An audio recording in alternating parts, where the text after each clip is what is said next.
It'd be amazing. This could be terrible. It's the West Coast. We don't know these people.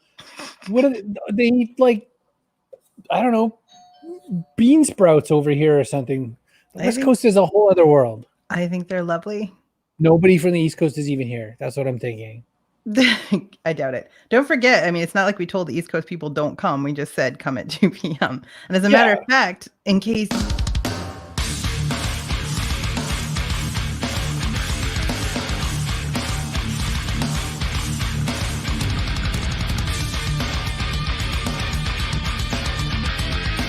Backpack Show. Auralnauts are East Coast. I know. There, I said it. They are. I tried to make it not happen. Thanks. You're not going to. No, I will not be silenced.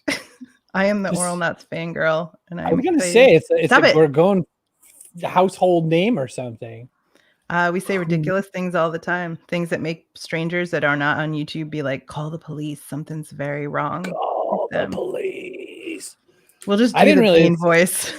I like to stay mobile.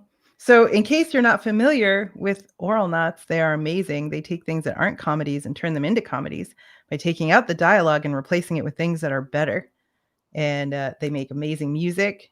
They actually you could listen to just the music and that would be probably enough to keep you entertained for a long time. So they have chops, like creative chops in comedy, in production, in music, and I love them to pieces. And Metaphoton is here. This is my son. My son says yeet. Oh, I thought Metaphoton was an indeterminate adjective.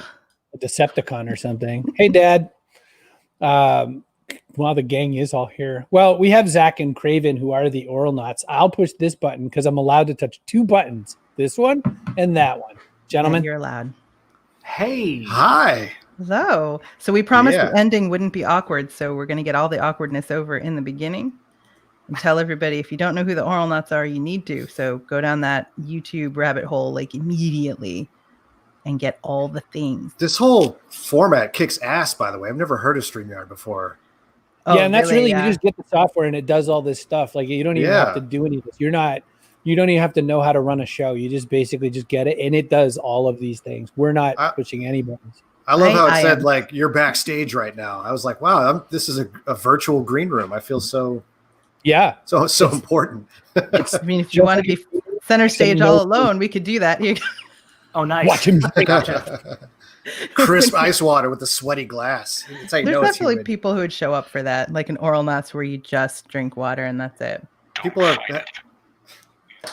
whole YouTube channels around ASMR knots, yeah. Mm-hmm.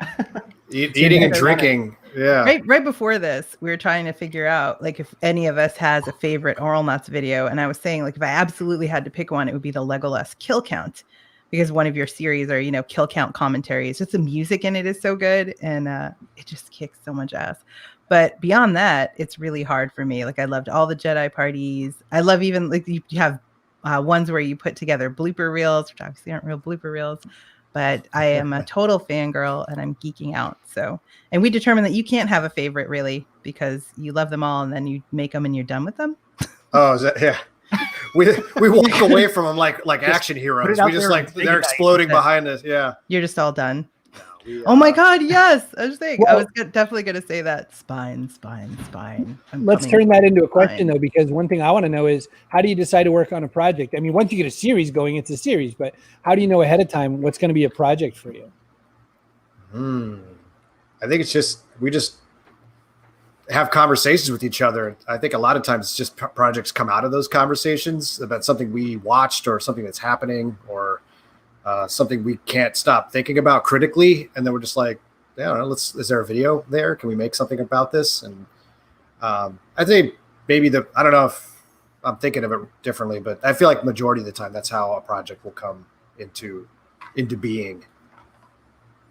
Craven, have you murdered a project? Like this has to die. Like it's just not going to work or anything like that. Have you ever figured out just forget it. We're not doing it anymore. So many times we've like walked it right up to that line. Some projects are about to be trashed and then we'll fight through it and make it make it work. We make a lot of last minute decisions that turn out to be some of the best decisions we've made.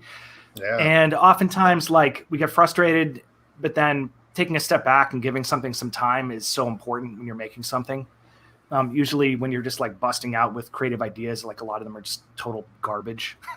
And you need to be able to, parse those out and stick with the ones that you think are worth it and abandon the ones that may not be worth it. So I don't think we've ever started a project and then abandoned it. Zach, do you recall anything where we've done that? I feel like there was something, but like it was maybe for a weird reason. Like if we found out that somebody else had done the same thing like a week earlier, or something like that. And that's always like a pitfall. The worst thing you could do when you're making something is first go to Google and try to find other people who've done it, because everybody's done everything. So the number one way to like kill your creative ideas is to like search for it, for your idea once you've got it. Like don't ever do that. Yeah, because you also don't know what kind of spin you'll put on it. It's like we may have the same thoughts on a project, but the way we joke about it or present it could be completely different. So they both, two things that are of the same concept might have equal value, like Armageddon and Deep Impact. That was a very always in important Paris, time. right? There's always it was a very important time in meteor-based disasters. So the movies about the sharks, Deep Blue Sea, or the other one that came out at the same time. There was another one. The one with Samuel L. Jackson, right? There was Dante's Peak and Volcano. What was that? They come in pale. That's but the only things we've killed are things that we just haven't finished. Like so lately, because of everybody's on lockdown and we're all just trying to find reasons to wake up the next day. There's we've been doing movie streams with our patrons, just because Netflix Party has been a fun thing to engage with, and then Discord opened up their cap limit on voice chat parties to 50. So we've just been dumping as many people as we can into these voice chats and just basically having big giant parties watching these movies. And so you're like riff tracks now. Yeah, basically. But so one of the things we did was one of the things we did was we took a project that was still in conception. We had a script going, but it hadn't been refined, and we hadn't punched it up very much. It was mostly just raw ideas. And so we were like, we may never make this. Let's just perform it live for patrons. So it was like a project that had been killed, but still found some kind of life out there in a way that somebody brought it up the other day. They were like, wow, that was, you should have been there for that. That was a really fun thing that you missed out on. So I don't know. Carol wanted to know if you've had any surprises, things that either everybody loved and you didn't expect them to, or ones that maybe didn't go over. That's tough. Every project is like a huge. Dan says nothing. That's very uncharacteristic. But the thing, the very first video that we did, we had no clue what was going to happen. And that was Bane outtakes. And that one just like took off. But we had no expectations about it at all. I think Sweatpants, if I had to say, was the first video that I was surprised people liked. It was our first attempt at just a purely musical offering. There was no comedy, parody, overdub, commentary thing to go with it. It was just us shooting something. I think it might have been the first thing we filmed ourselves too, to put up there, if I'm not mistaken. So it was just something, the first thing that ever featured us with just something created by us that had no reference to anything in geek culture or, so we were just like, wow, this is going to end our channel. We were making it and we're like, this is funny to us, but there's no way in hell that this is going to do well. Like, this is it for the Auralnauts. But we put it up and it's still one of our best, one of our top performing videos. There's definitely some confused comments and they're like, what the hell did I just find? But that's just those random wayward travelers that just led there from like a strange journey they were already on, from YouTube suggestions. So but so much about what works about your videos is you. It's your personality. You're taking the source material and completely transforming it. And the things that I love about it are those little, like the same beat of music, you'll see R2-D2 go like, pew, pew, like every time. And it's funny every single time, but it's a lot funnier like the fifth time because you realize you've kept it up all this time. So a lot of it makes sense to me that people would like something that's purely you, because so much of what the appeal is your style. Yeah. And the music. So I think Dan was trying to share a GIF and it didn't work. They don't work, Dan. Can't see him. No. He's just He's just like the manga character that never says anything. It should just be 3 dots every time. Nonplussed kind of. It'd be like his high school experience. You let people project. That's related to that point of R2 being there 5 times and all that. Well, like for instance, right before we went live, I talked about the part where Anakin and Obi-Wan and everybody are singing "I'm Gonna Knock You Out" as they're rolling in the vehicles. That scene goes longer than I thought it was going to go.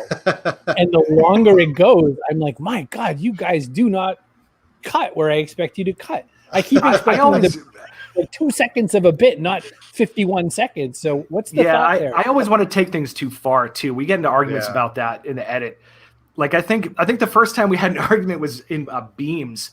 There's a scene, and I'm not sure if you're familiar with some of the fake ads like for products that we've done.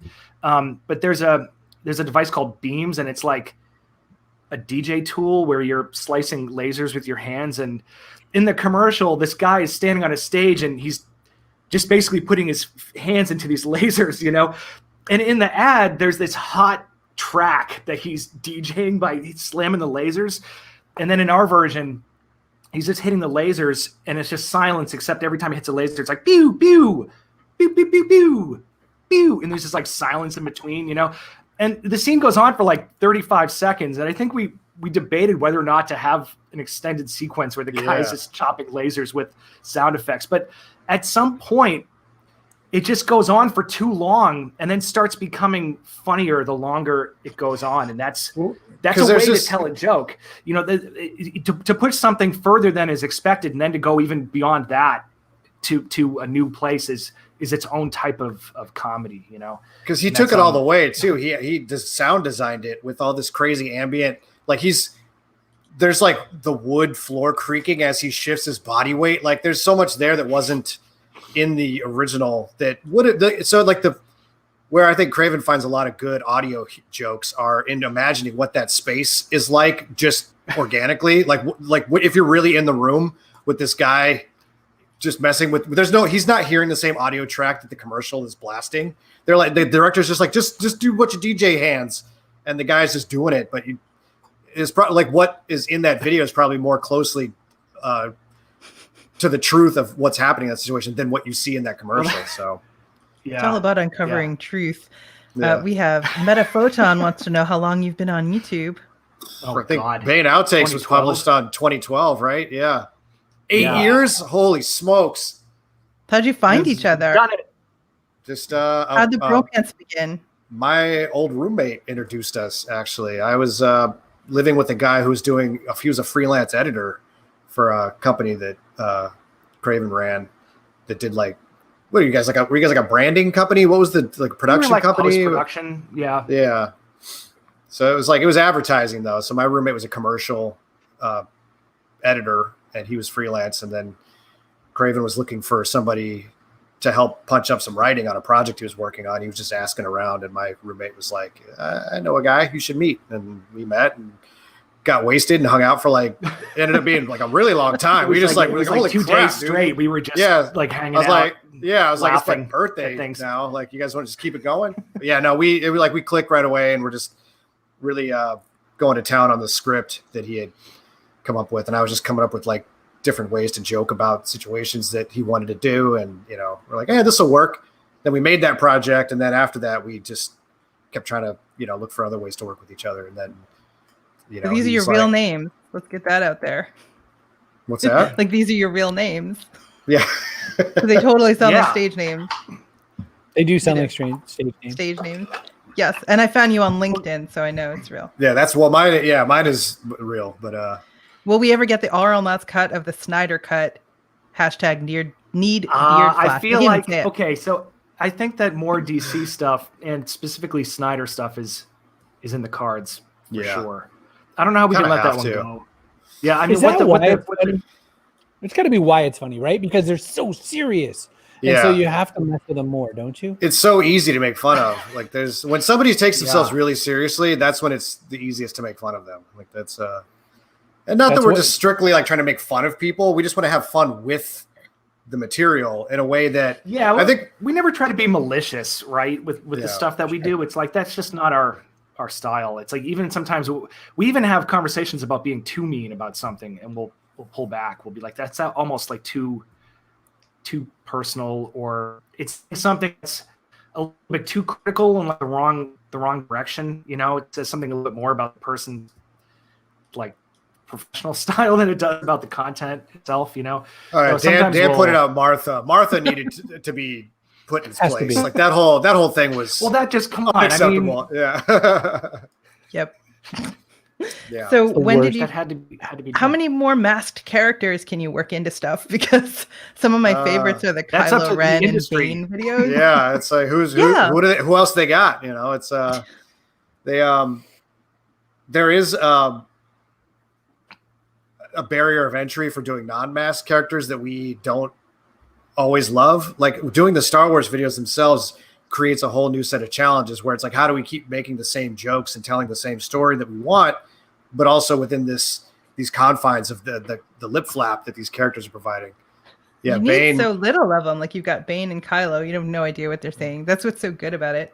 And I sent this video to somebody recently because they wanted to know more about Multi-Bowl, the game that these two are playing right now. Oh. And I was like, well, the best example I can give you is this video we made. It gives you a nice big picture of like what to expect with the game and how much fun you can have with it. The game is absolutely bananas. Like it's one of very instructional. Yeah. Kylo, I was watching it recently and I was pretty proud of ourselves. Like Kylo gives a really succinct summary of what this game is, what the rules are and how to play. I was like, we did a good job, Auralnauts. We did a good job there on that one. I don't give ourselves credit for a whole lot, but Kylo's description of someone else's game really came through. Well, that means you get the chance to do that, you know, where you get to mock you get to mock other YouTube styles, right? Like you get to do a Let's Play style. You get to do like, you know, the kinds of things that we're getting used to. Please make sure to like and subscribe. You know, you could take a few swings in that process as well. That's all like the Kylo Reacts stuff is all about that. We even had him do like an ASMR video, which I guess some people got tingles from that one. They say it, yeah. Some people were like, "This is funny," but it's also legit ASMR. Also good. Like, they were using it. There's like we're trying to because you know there's systems within YouTube that they're always trying to encourage their creators to do, which is really a weird line for us because YouTube is very clear that like our content creators are not employees. They're users of our system, but then they're also like, we also have standards and practices that we would like you to follow. So we try to have our cake and eat it too by having videos that follow those standards and practices, but are also making fun of them at the same time. So all of the Kylo's videos are sort of snapshots of that time's standards and practices that they ask you to do. Kylo will do them. Then we'll also have fun with it. And we've messed around with those formulas in other ways on our own too. We have like the Auralnauts Try Not to Laugh challenge, which is just, it's like a mixtape B-sides of like all of our, like all the things you asked about that we've like killed. They're all in that video. Like that's where you can find our unfinished projects or other ideas that we had about jokes that made it onto the channel show up in this one as well. So. What about copyright, actually? Because you're making derivative works all the time, and you could argue that you're transformative or that it's parody, but I imagine you get quite a lot of grief unless you have clearance, and that'd be a lot of clearance. Yeah, it comes and goes. That's always a challenge, you know. Yeah. In the copywriting system, there were seemingly understandings between the people who owned the copyrights and YouTube and the monetization. You know, for example, if you put something up and it gets a lot of views, the studio may say we're going to claim the monetization from it, but we're going to allow the video to stay up because it's like mutually beneficial in that way. We get the views and some traffic, and they get the monetization, so they get the ad dollars, and then YouTube's taking a cut of that. But then it gets really weird because we have like no power in that situation, and we just kind of have to live with that. You just have to take what they give, Right. Yeah, Copyright needs to be reformed. But I mean, really, if you were not like you have the money to do this, but if you were to follow it to its logical conclusion, you're not undermining the audience for Star Wars. They're not going to be like, oh, I'm all set.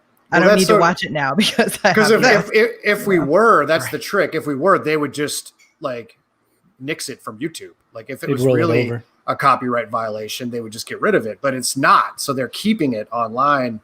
And to be fair to Star Wars, we don't get a lot of flack from the visual side of the Star Wars material we use. They're very flexible with fan creations. Usually, yeah, it's usually and some other visual companies. Fox is another example. We've had a couple of videos where they just like, nope, and they're blocked. Like they're not. So that's sort of where we know where we stand with the copyright laws. If it's completely blocked, we're like, okay, they would be willing to take this to court, whether or not we think we're right. But if they allow it to continue to exist, but they make the money off it, then it becomes a little bit more undefined. We're like, legally, where do we stand on this then? Because you're clearly okay with its existence, but you are only allowing it to exist because you're now profiting from it. So you created a whole song. Oh, go ahead. I was going to say, the other thing is that we have no power when somebody might take something that we've done, which is, I mean, we're kind of loose about that just because of the nature of what we are doing. You know, if somebody's taking our music and doing a funny video with it, that's, you know, we're largely like, we don't care. Sometimes people will just wholesale lift something that we've done that has put it on their other website, content in it, and put it on their website, like chop out the intro, you know, that kind of thing.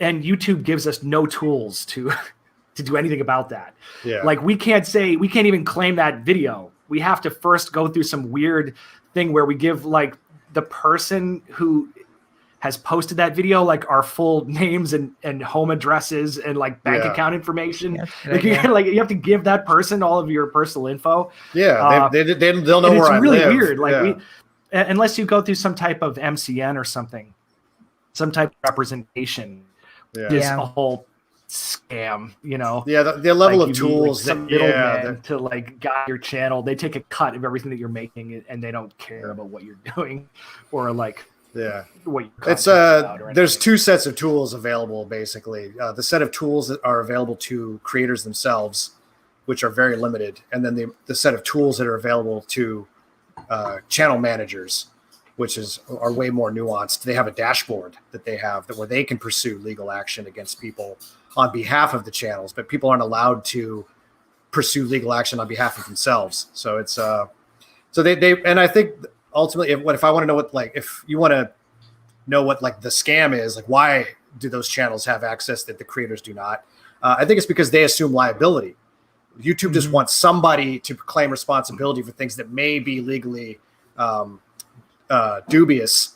And so these multi-channel networks are claiming that liability on our behalf in exchange for these tools and a cut of the profits. And then, so there was I don't know if you remember, but a few years ago, there was a big sweeping change in the system where all these multi-channel networks sent notifications out to their clients and said, we now have an A team and a B team. If you're on the A team, we vouch for you 100%. If you're B team, we do not vouch for you. You're now like a flagged channel. You're like on probation, basically. It's like, so then at that point, we're like, so why do we need you?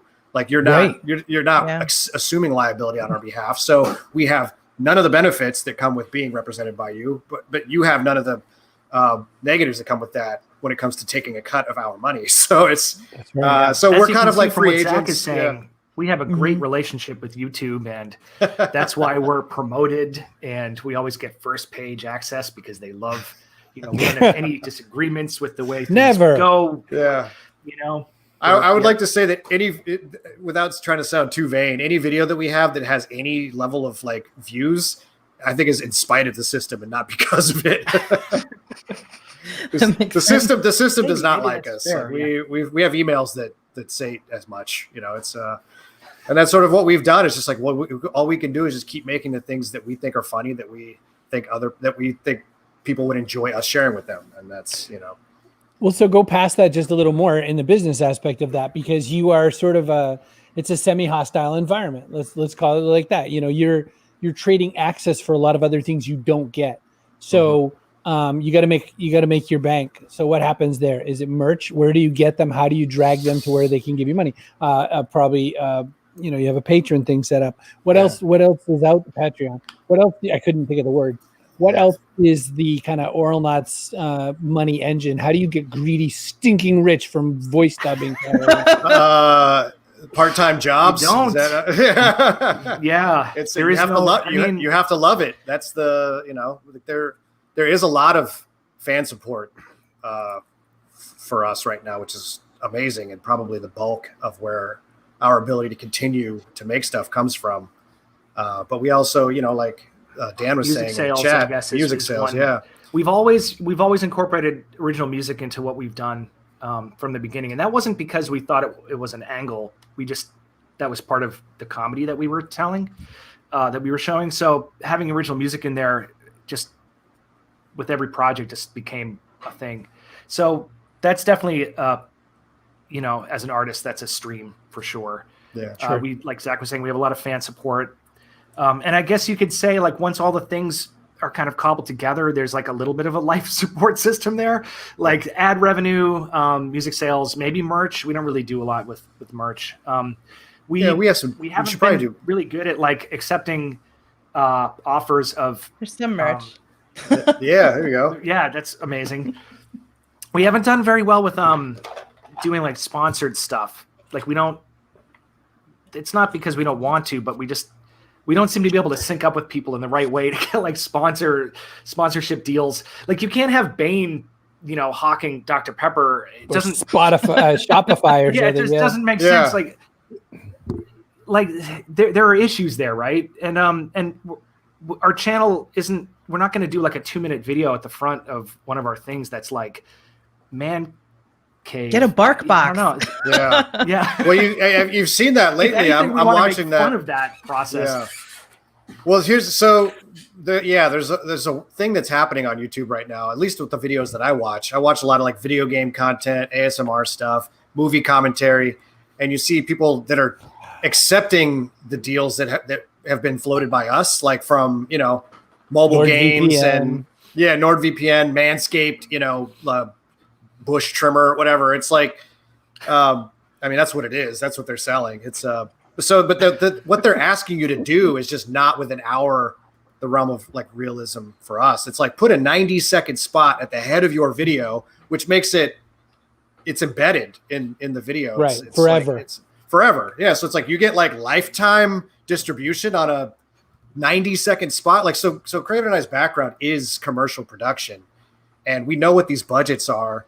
We know That's right. the corners they're cutting to make these deals. And it's just, to us, it's like, why are we going to like compromise the lifespan of our video for a mobile game that's already predatory in its, in its business model?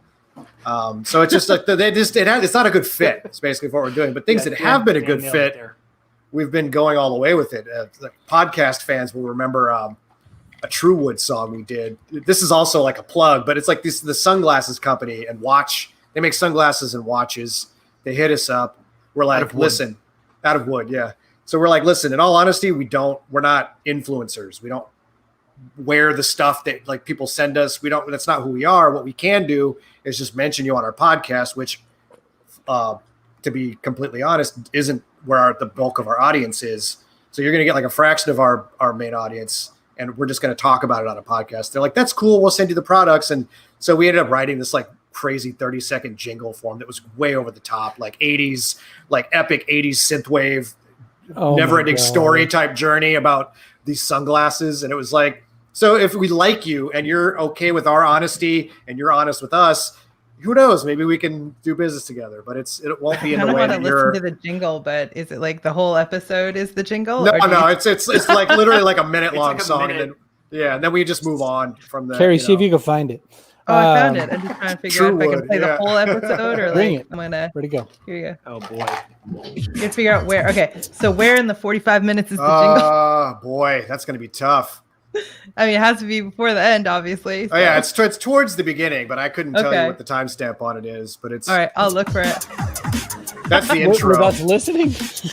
Yeah, I'll listen to it. Hey guys, let's all listen to a 40-minute show. Yeah, that's it. Our show just got a lot longer. I wish I could give you a timestamp. Maybe Dan can do that. You can put him to work. Yeah, back go there. do that. Find the timestamp from the podcast. Dan, quick, Truewood, go. Yeah, get on that. Yeah, go get it. Go. Hi, Melanie, by the way. So I wanted to ask a question that Dan asked, but slightly different way. Are you nerds who are also musicians? Are you musicians who thought maybe nerddom was a way to get in, like another Brental floss? Which carpenters have like the hammer, and so everything's the nail. Oh, yeah. What's your nail? What makes you? Craven's the music guy all the way. I've contributed in ways that I can realistically as a non-musical person. I'm like a comedy guy. So between like performances and lyrics is where our collaboration comes in. Sometimes like a jingle, or a hook can be collaborated on, but for the most part, this guy's background is the answer. And who were you supposed to be, Craven, when you grew up? Were you supposed to be another Trent Reznor, or like what was your? Boy, well, nerd or dork? Like I probably am more dork than nerd. Like I can't really nerd out. Not the cool best enough. Of them. Yeah, I'm definitely not cool enough, and I've always been like really introverted and a total mess. So I never pursued performance as a musician. I was always kind of working behind the scenes as a producer, composer, and I played piano. I was a classical pianist growing up. Studied music, but it's funny when when you're in a certain artistic space, sometimes you just find skill sets overlapping. Like somehow I started getting involved in video edit, and I just found it to be similar to music composition in these weird ways, like how to tell stories, comedy or ideas or things. Just you can transpose things in those different skill sets, and so they just started sort of coming together in these different ways. And I'm not really sure like what that journey is really about. if you'd only worn a big giant plastic mouse head, you would be just fine. Yeah, tempted to go with the helmet, but I just didn't feel like breathing through that thing for an hour. Think about that. How many those people there are now, though? There's Deadmau5, there's Marshmallow, there's the Das Punk. Maybe they're all the same person. That'd be hilarious. I think maybe there's nobody under there. Yeah, well, Deadmau5 for sure. Like we know who he is because he's taking it off, and he's like, "No, I'm a real person." Like you could tell, he sort of resents the whole mouse head thing now. He's trying to be like a Twitch streamer, so it's like I don't think he's Daft Punk. If I had to guess, it's a good guess. I'd like to double that. Carrie, did you see that Dan actually found it? I did. I'm trying to get to it. It's a long story. Oh, she's scrubbing while we're talking. Yeah. We wish we could have audio cues that no one would know but us, but it doesn't work that way. One day, we're getting there. Yeah. It's interesting, Craven, you said that you're introverted. Chris claims also to be introverted. All evidence to the contrary.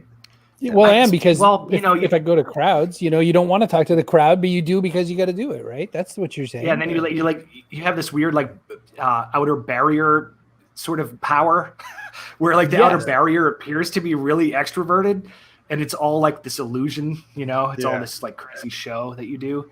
A lot of fetal rocking afterwards when you're in your hotel room. Yeah. Yes, a lot of reaching for different glasses of liquids like water, coffee, and just whatever. If you're an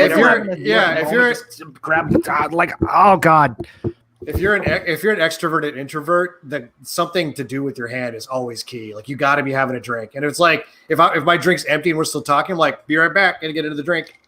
I'm playing with my Buddhist in my bead, hand. so you're talking to the right guy there. Yeah. I'm beating it up underneath. Oh, so I don't even like to dance without a drink in my hand. I'm just like, as long as I got, I feel like it gives me a reason to be there. I think is what's happening. It's like as long as I have this drink in my hand, I belong here. YOLO. All right, you guys want to hear? YOLO. I'm telling you, I quote your stuff in an inordinate amount. All right, let's do this. Truewood, the song. How about that intro? Truewood, the truest wood, the wood that never lies. True wood, the future wood. You wear it on your wrist and your eyes. So order one of these, and True Wood will plant 10 trees. Galaxy depends on trees. True Wood.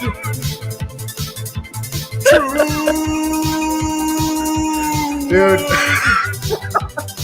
Wow. True.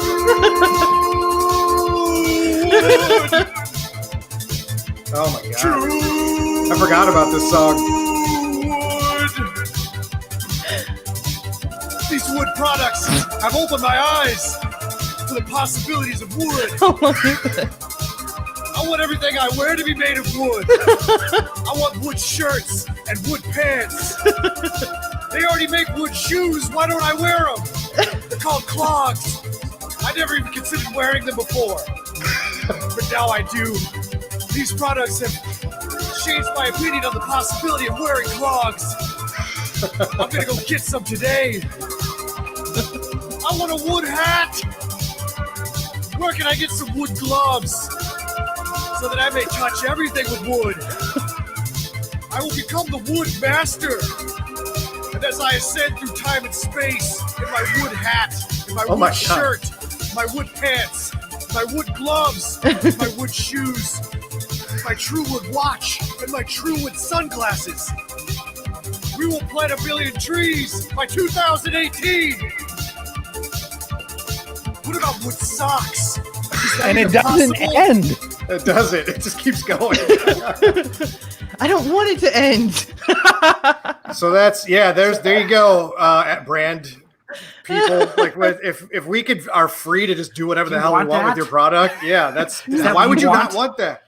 2 minutes of just like riffing and vamping and just and like Craven in the background just like soulfully like singing his heart out. This by the way is like one of my favorite things about working with Zach, which by the way, sometimes you're lucky enough to meet a collaborator who like completely does something for you that you just can't do. And it's like love, right? So Zach's brain is just like madness, like Zach's mind, right? Sometimes when we're doing songs, I'll just be like, just riff. And it'll just like that entire last section was like one riff, just like straight through. Just like off the top of the brain. And it was just like I just couldn't stop laughing while we were recording it. It was just like, and he just wouldn't stop. And I was like, that whole thing is going into the track, like the whole. We're not cutting a thing, right? Yeah. Meanwhile, Chris won't trust me to push buttons. He has to push them himself again after I do it. See how that works? Some people are you like the guy that gets on the elevator and sees that the button to go to the next floor has already been pressed, but you're just like, it might be broken. I'll hit it anyway. But I want to share with you how I do that, because I like to say that not only do I do that again for everybody, I make eye contact. You're like, I'm doing it. Everybody cool? Then I'm going to just... I'm really pushing this again because you're like the guy from the Tom Hanks movie. You're like, look at me. I am the elevator now. That's right. What are you going to do about it? Well, what's funny about that song was I was like yelling about wood shirts. And I was picturing like a shirt that was like a big, awkward, like carved out of wood. And then right away, people were like, what about bamboo shirts? I'm like, oh, yeah, of course. But I'm talking about a wood outfit that you can't bend in and like...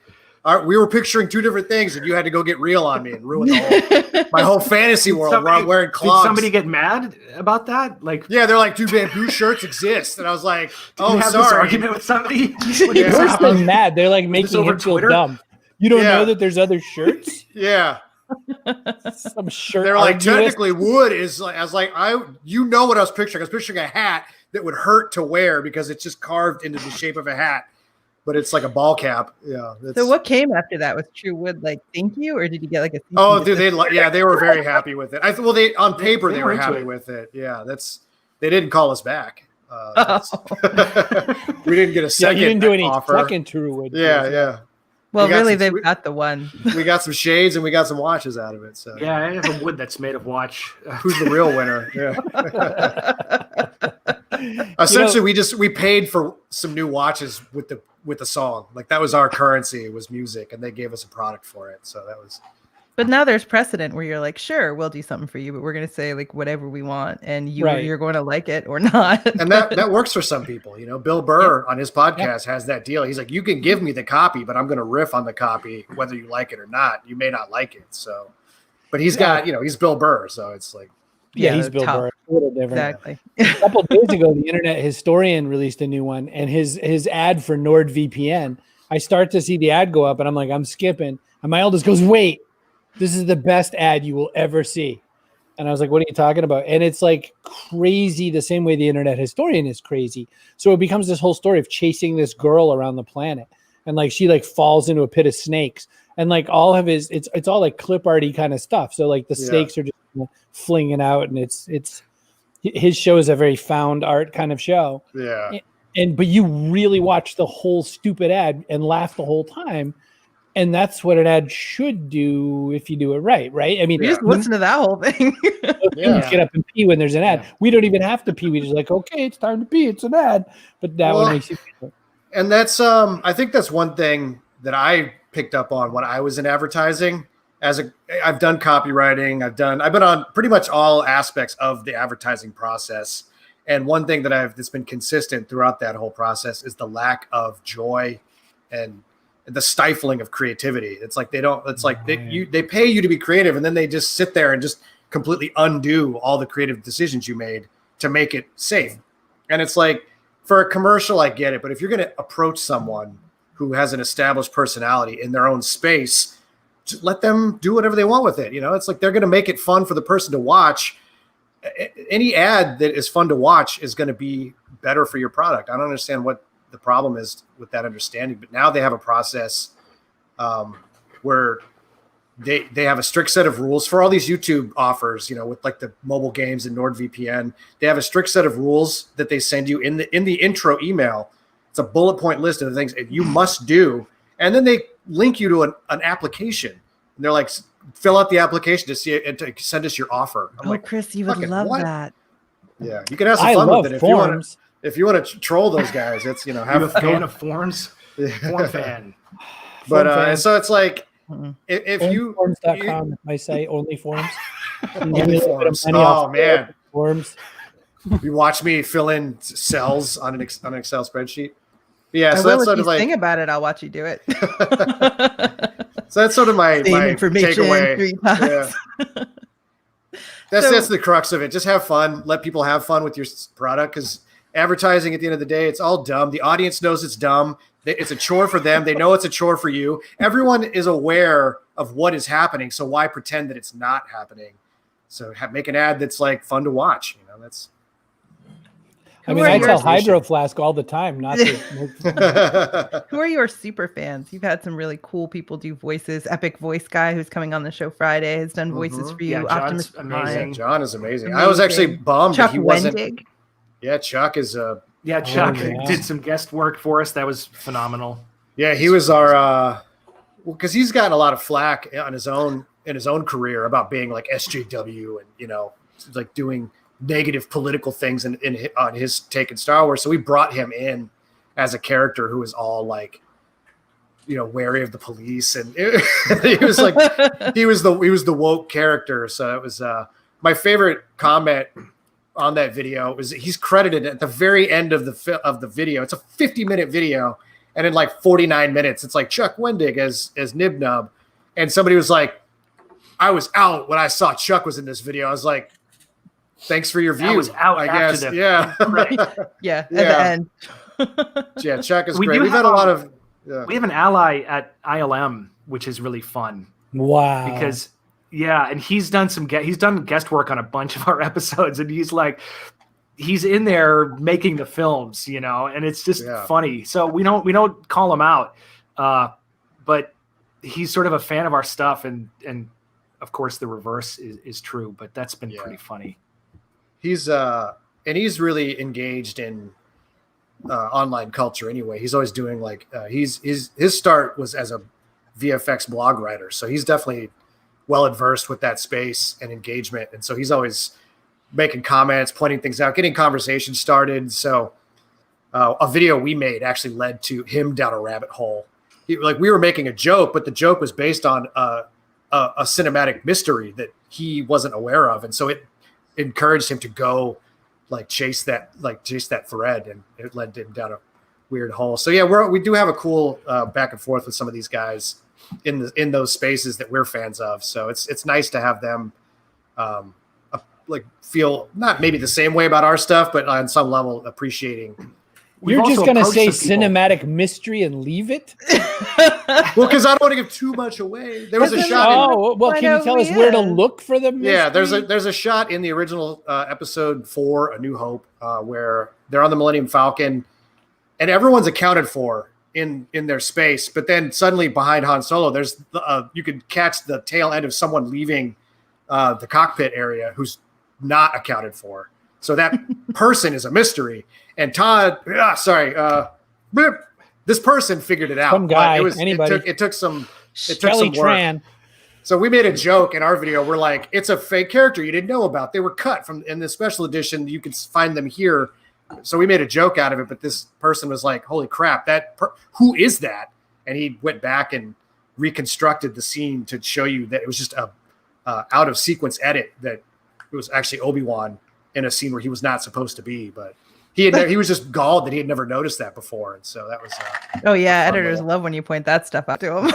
Like, hey, do you see the camera reflected in the glass? They're like, son of a films are imperfect, things. Like, what? No. Son of a bitch. Yeah. Damn it. What?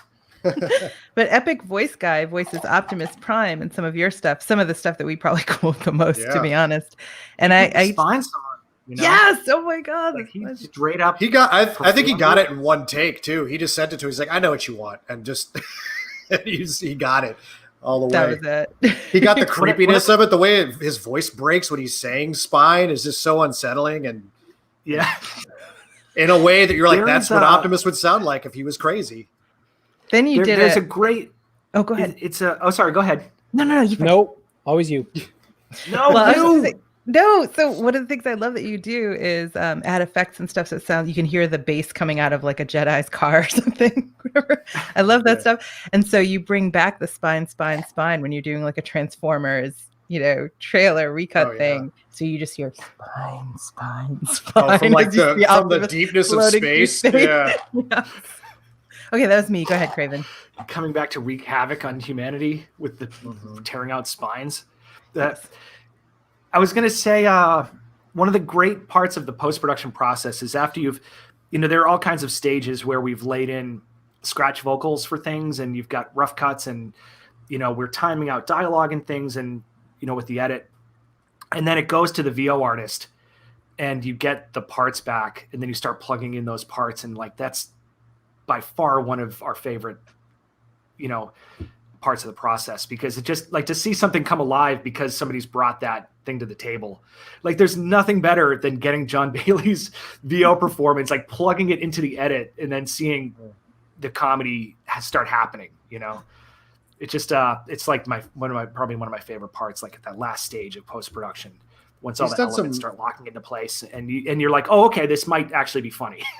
Like, phew, like when he sent us back the most recent thing he did, I think, was Akbar in the episode where he was like supposed to be the grizzled police chief, and he just, I don't know, we've gotten so many diverse performances from him, and in just the Star Wars videos, like he's the fanfare guy when you're flying up to Laser Moon, and he's like announcing and like all these crazy fun things you can do. That's like classic John Bailey, like honest movie trailer guy. And then he was, what's the commander's name? In episode 4, the bearded guy who's going over the attack plan. Oh yeah. I don't know. He's like basically been anyone of authority in those movies. Name? Yeah, it's Chris.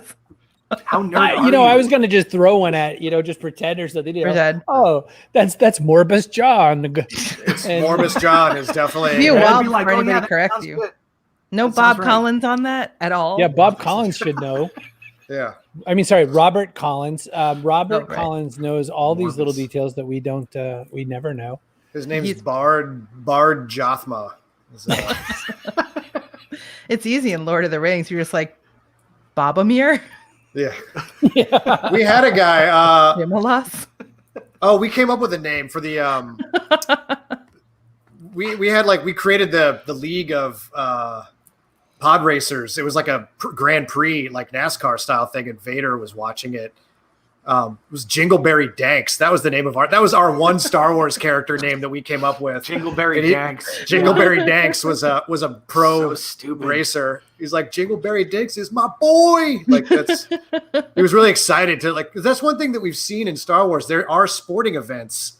Like in episode 2 or whatever, they go to a bar and there's like a football game being played on screen. So, but it's never like accurately represented in the world. They don't show professional sporting events in the movies, even though they are confirmed to exist. So we created this stupid sketch where like one pops up on TV and everybody crowds around it to fan out on this stupid event. The stupid horse race in 8, those big giant horses that Rose and Finn have no real reason to go and play with or whatever it is. That's the only actual sporting event I can think of at the casino world. The off-track betting scenario they were. Yeah. That's the only sporting event I can think of when you said that. I was just like, that's the only one. Yeah, the one I'm thinking of is in just on one of the flat screen TVs in the bar they walk into in Attack of the Clones. There's a ball game of some kind being played with there's a defensive line set up, but it looked just like cyber football. It's always like a spin on something Cyber that actually football exists. is usually what it is. Yeah, there's a ball. There's a ball. This is just cyber rugby. I like to stay mobile. Dan wants to know didn't you guys get some special effects help on the Flash music video? Oh, yeah. Yes, that was David. This is David Bizarro, wasn't it? Yeah, we juggle skill sets, right? But we're not afraid to reach out to the professionals where we can't handle things, and that's on a lot of stuff. So visual effects is definitely one of those areas, and yeah, David Bizarro is one of the guys that we've worked with. We had a show with him too called The Bear Show, BAYR. Right. Happening for a while. That was kind of a its own kind of thing. But yeah, we worked with visual effects with David Bizarro for Darth Trump. Some work in some. He did the Star Wars things too. Yeah, the big floaty pig outside the window. And he added the Dalek to the Jedi Council. A Dalek Jedi. Yeah, I lost it with the floaty pig outside the window. By the way, I laugh intermittently pretty much throughout, but there are moments that I completely lose it, and that was one of them. One funny thing that happens with our videos is people. I understand now what it may be like to be like a writer in the bigger stage, where people come up with theories and hypothesis about things that may not have even been intended. So there was some theories that people try to come up with for what was going on with that pig, and it's just like nothing. He's just high as shit. He thinks he's sober, and he at that moment realized that he's not anymore. There's nothing. Trust me, there's nothing more to that joke than that's it. And I always imagine that it's actually outside the window, there's he doesn't know. Going on outside the temple.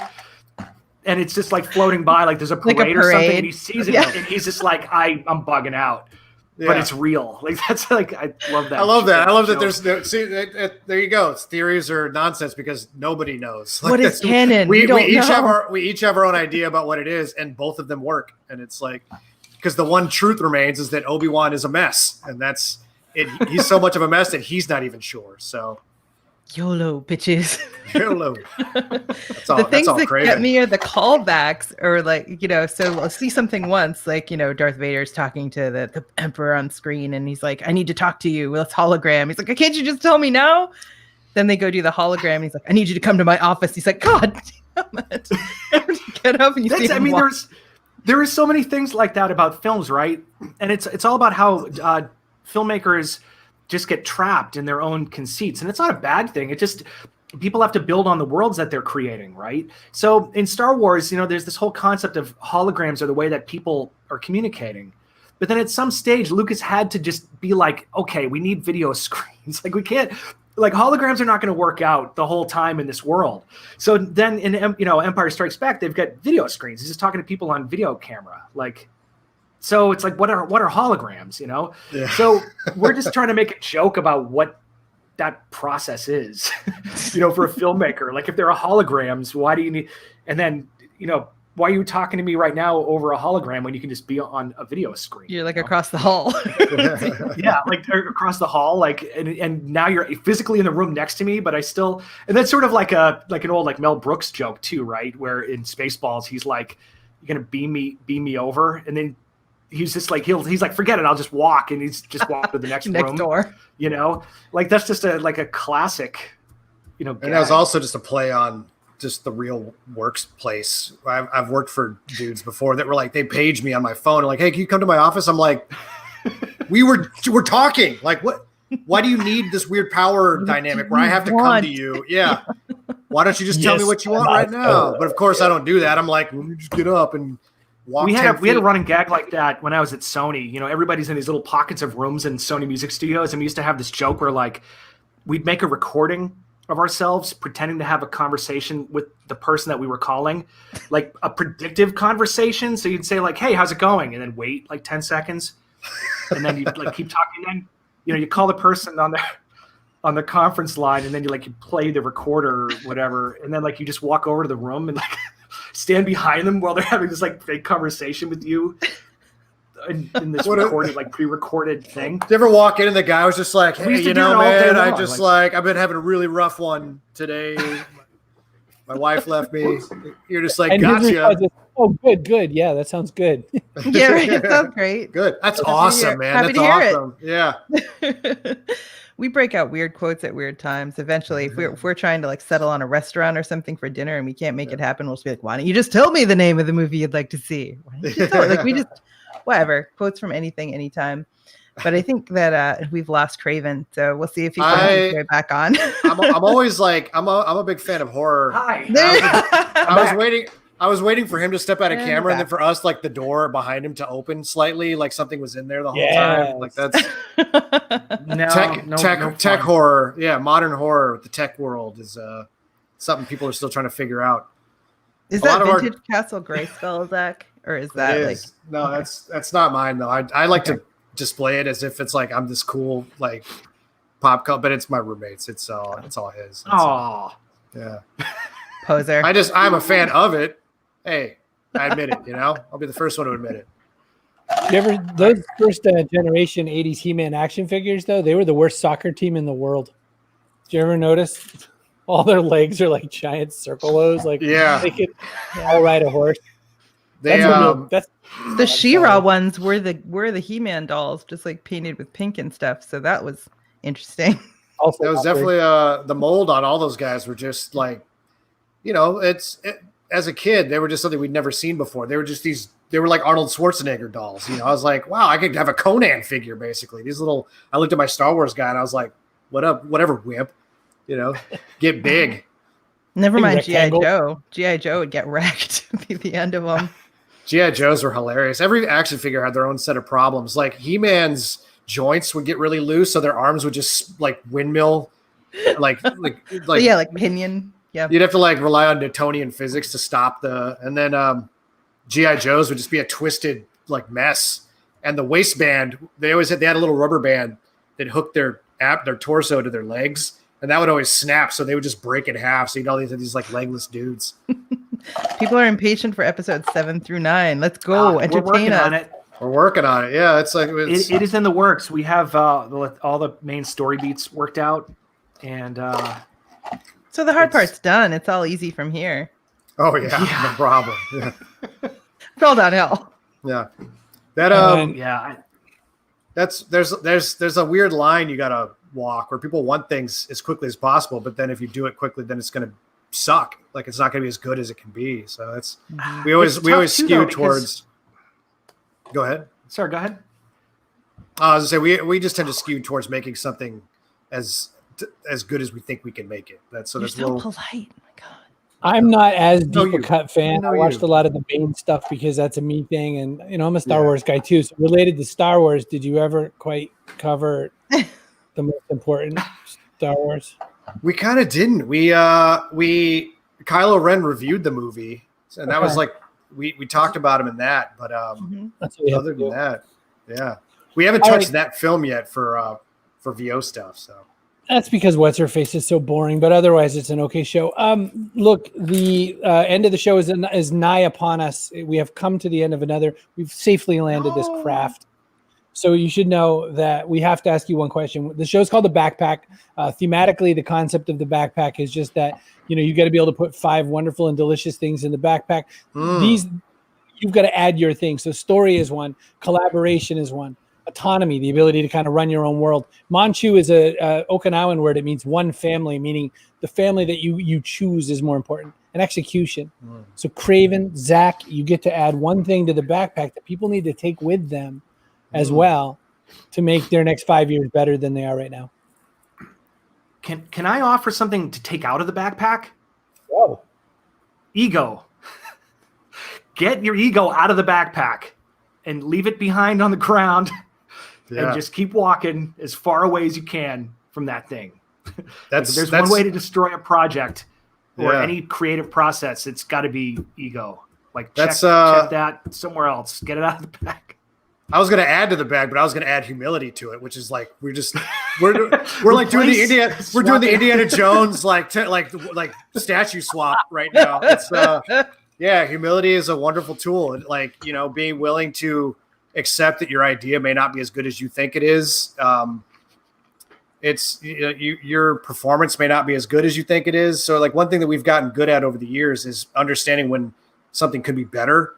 So if we can you may like the way your performance is, but like this person's going to do it better. Let's get that person, just things like that. Like your idea could be improved upon. Just never take it. You can take it personally, but you have to just sit with it for a minute and get over it, because then at the end of the day, you realize if you have humility, this will be better if I take these notes, if I accept this truth, if I, am willing to get over myself, essentially. And this is different than being passionate about something. Like you can be passionate, but feel like, there are times to fight where you're like, no, what I believe I need to do here, I really need to do. Like there are times when you have to do that. Yeah, for sure. And passion and stubbornness. Gene Wilder talked about that in Young Frankenstein. He said that he wanted to do Putting on the Ritz, and Mel Brooks said almost like right away, like, no, that's a stupid idea. No. And Gene was like, what? Like, Mel Brooks had said yes to pretty much everything. And he was just kind of like, what the hell? Mel goes, you come back tomorrow and you tell me why. And Mel said, whatever he said, I was going to do whatever he wanted to do, but he had to be able to fight for it. And so he said there was a reason why it was supposed to be there and whatnot. Get rid of the wood ego, says my dad. I mean, where are you going to go with that? So to me, this is the perfect time to